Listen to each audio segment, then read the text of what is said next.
This is Dr. John Whitcomb talking about metformin for COVID.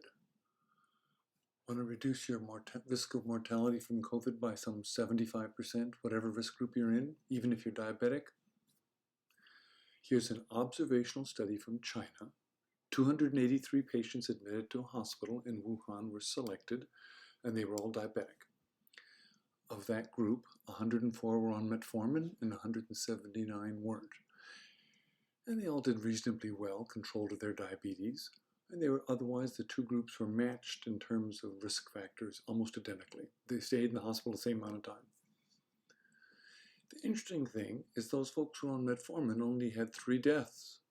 Not on metformin, 22 deaths. 2.9% compared to 12.3%. 75% reduction. How on earth does that happen? Well, actually, there's some pretty credible science behind it. And the science, if you can follow, is metformin tricks your mitochondria, the first complex in the process where you turn on what's called the AMPK system, which basically says you're short of calories, like you're exercising or fasting. And we've done other blogs on fasting.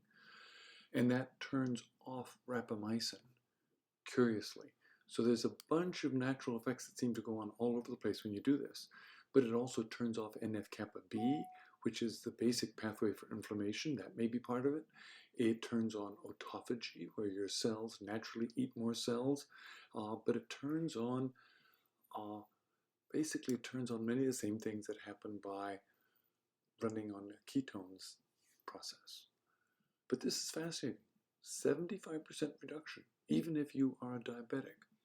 What happens if you're not a diabetic?